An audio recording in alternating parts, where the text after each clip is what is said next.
Nagpamalas ng husay at talento ang mga artist ng lungsod sa idinaos na Sining ni Tambobong 2024 noong October 2 hanggang 4. Sinundan naman ito ng mga cultural performances sa ginanap na Malabon Grand Cultural Show sa Malabon Sports Center. Narito ang report ni Clifford Balcorsa.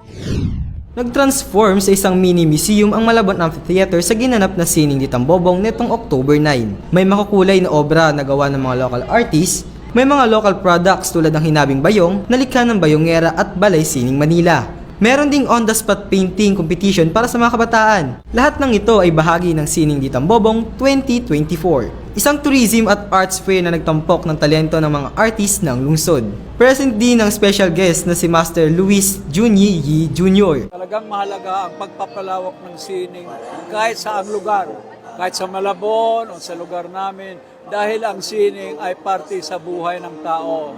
It is never a hanap buhay, it's a calling. So you do your art because you cannot help it. It's like an addiction. Tourism and Peace ang tema ng kauna-unahang art exhibit ng lungsod. Pinangunahan ito ng Malabon Tourism Department. Ito ay naka-anchor sa celebration po natin ng Tourism Month. So ibig sabihin, ito ay pagpupugay sa ating mga visual artists, sa ating mga artisanal products dito sa atin sa lungsod ng Malabon. Sa huling araw ng Tourism Week, ginanap ang Kulturismo Grand Cultural Negosyo, kung saan nag-perform ang iba't ibang dance and cultural groups ng Malabon. May mga sumayaw ng hip-hop, umawit,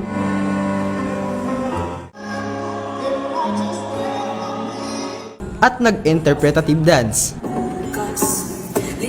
Nagpasalamat naman ang mga performers sa Malabon LGU sa pagkakataon na kapagtanghal at naipakita nila ang kanilang talento. Masaya kami na nagtatanghal kami. Masaya kami na naipamamalas sa bawat isa yung kanilang kahusayan, lalo na sa larangan ng pagsasayaw. Kaya mga kabataang Malabueños, patuloy namin kayo inayaya at patuloy na pagsindingin ang alab ng puso sa pagmamahal sa sining. Sa pamamagitan ng ganitong aktibidad ay naipamalas ng Malabon ang mayaman at makulay na kulturang meron ng syudad. Napakayaman ng kultura at talento ng bawat Malabueño. Kaya yan po ay hindi dapat malimutan kahit kailan, na kahit sa modernong age na tayo, high technology na, nandyan pa rin ang ating pinagkalakihan sa mga ninuno natin. At yan ang nagbibigay ng identity ng bawat Malabueño. Kasabay ng Tourism Week, ginanap din ang Cook Fest. Patunay na ang ganitong programa ng lungsod ng Malabon ay nagpapakita ng makulay at buhay na kultura at turismo dito sa lungsod ng Malabon. Kaya marapat lamang nakilalanin at tangkilikin ang sariling atin para sa kapakanan ng mga susunod pang henerasyon. Para sa CMU iConnect, ako si Clifford Balcorsa, konektado para sa kabataang Malabueño. Manatiling konektado sa mga kaganapan sa loob at labas ng ating pamantasan. I-like at i-follow ang aming Facebook page at mag-subscribe na sa aming YouTube channel na CMU iConnect.